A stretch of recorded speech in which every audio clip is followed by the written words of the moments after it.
Dawn mist rolls through the dense, cool, temperate rainforests of Tasmania. From the shadows of the eucalyptus trees step three figures. At first glance, you might mistake them for wild dogs or wolves. Their long snouts, slender legs, and alert, pinned-back ears. But look closer. Deep brown stripes run from their mid-back down to the base of a stiff, thick tail. And as the female turns, a small, rear-facing pouch reveals her true identity. This is Thylacinus cynocephalus, the thylacine, best known as the Tasmanian tiger. Despite its name, it is no tiger, nor is it a canine. It is the apex marsupial predator of the southern hemisphere, a creature refined by millions of years of isolated evolution. Shy, solitary, and quiet, the pack moves as one through the fern gullies, silent guardians of an ancient ecosystem. Though we remember it as Tasmanian, the Thylacine's true realm was once vast.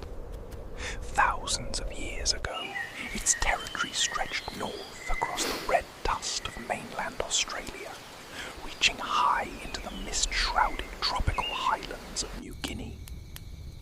Indigenous rock art across the Kimberley and Arnhem Land still bears witness to their presence. Unmistakable striped silhouettes carved into stone by hands that lived alongside them. So why did they vanish from the north? Around 4,000 years ago, three silent forces collided, changing climate patterns, rising seas that severed Tasmania from the mainland, and the arrival of a new predator, the dingo. Faster and hunting in competitive packs, the dingoes squeezed the solitary thylacine out. In New Guinea and mainland Australia, the species quietly faded into memory, leaving a single island as its final refuge. For millennia, Tasmania was its sanctuary.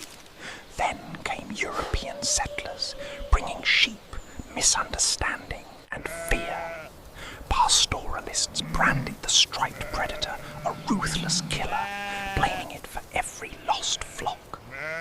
In 1888, the government placed a bounty on its head, £1 per adult. A state-sanctioned extermination followed.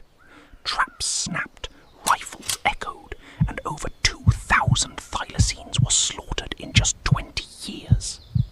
By the time population collapse was recognized in the 1920s, the damage was done.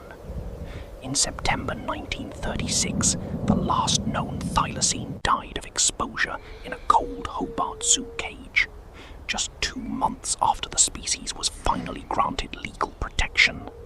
Stand in those same Tasmanian valleys today, and the silence carries a heavy weight. The ancient forests have yielded to farmland and timber plantations. The apex predator is gone, leaving an irreplaceable void.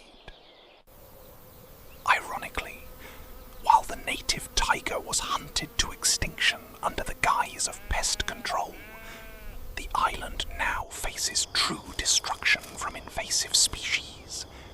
Feral cats and foxes roam the bush, preying on fragile native wildlife. We erased an ancient masterpiece of nature, only to inherit the very ruin we once blamed it for. Yet the story never truly ended on that cold night in 1936. The Tasmanian wilderness is vast and secretive. Every year, blurred trail photos, footcasts, and credible sightings trickle in. A farmer spotting a striped rump in the dark, a hiker hearing a double yip call deep in the bush. Are these ghosts of hope, populations still linger. Whether surviving in unseen valleys or living on in high-tech genetics labs, the thylacine refuses to fade, an enduring symbol of what we lost